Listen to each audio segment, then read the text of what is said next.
राधा राधा राधा राधा राधा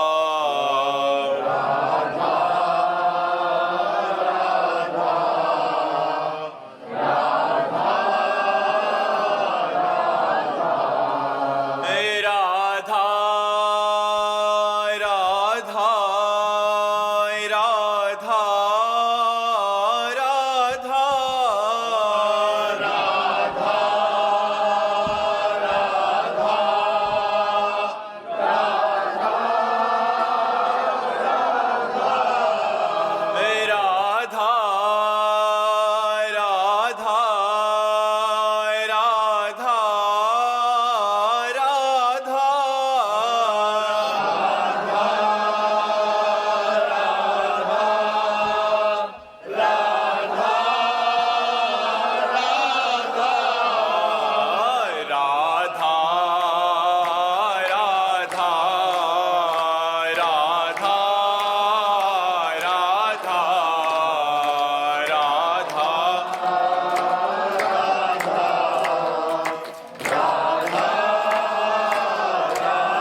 भक्तन की श्री वृंदावन धाम की श्री सद्गुरुदेव भगवान की।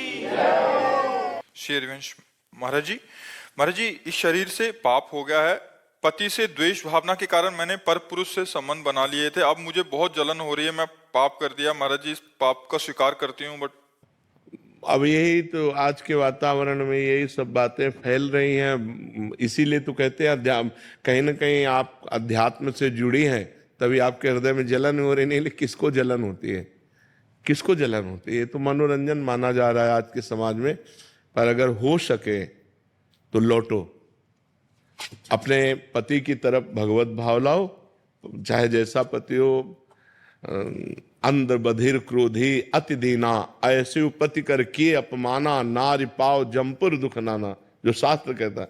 अगर हमारा पति अंधा है, हमारा पति किसी अंग विहीन है, हमारा पति कमजोर है, तो भी हमें अपने पति का ही सेवन करना चाहिए, पर पुरुष का सेवन नहीं करना चाहिए। पति से द्वेष क्यों?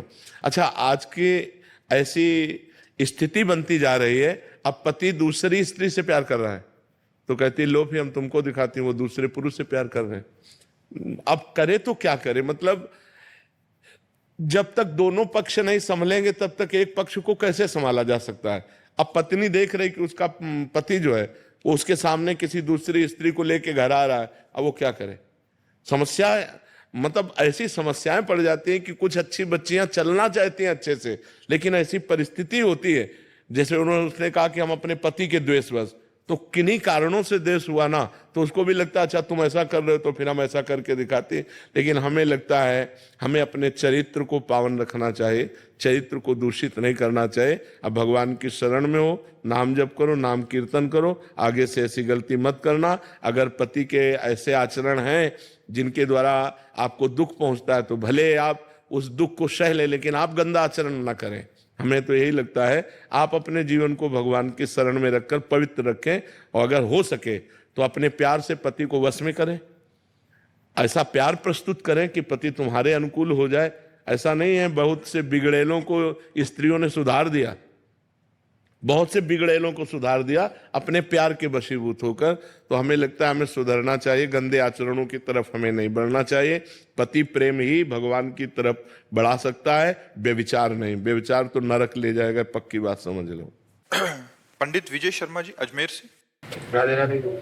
राधे राधे महाराज जी। गुरुदेव, एक जिज्ञासा है कि शास्त्रों में आत्मा को नित्य शुद्ध बुद्ध मुक्त एवं अनादि स्वरूप कहा गया है। यदि आत्मा अनादि है, उसमें कोई मल वासना या द्वेष नहीं है, तो फिर ये वासना मोह राग द्वेष जैसे संस्कार उसमें कैसे और कब आए? हाँ, बच्चा जैसे स्थूल शरीर है ना, ऐसे एक सूक्ष्म शरीर है, फिर कारण शरीर है।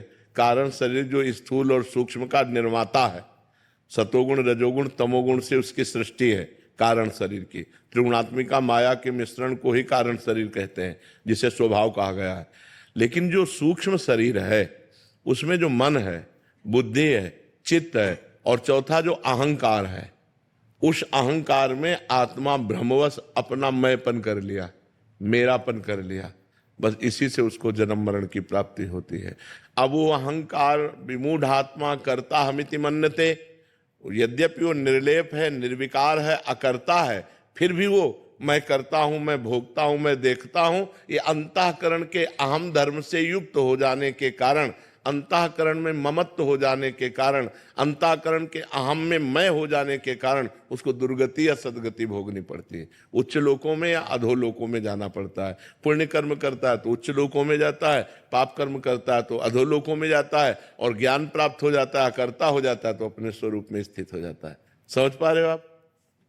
श्री शुक्ला जी अयोध्या जी से। राधे वल्लभ सिंह। गुरुदेव, आपके चरणों में कोटि कोटि प्रणाम।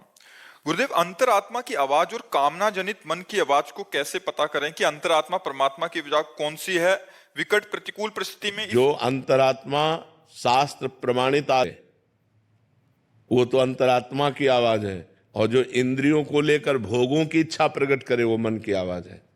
जैसे आप किसी स्त्री की तरफ हेरे तो अंदर से आएगा गलत है, क्योंकि शास्त्र आज्ञा करता है पर स्त्री की तरफ दोष दृष्टि से नहीं देखना चाहिए, तो अंदर से आज्ञा गलत है, ठीक नहीं है। अब आप अपने मन की आवाज सुन लिए लेकिन अंतरात्मा की आवाज नहीं सुने तो आपकी दुर्गति हो जाएगी।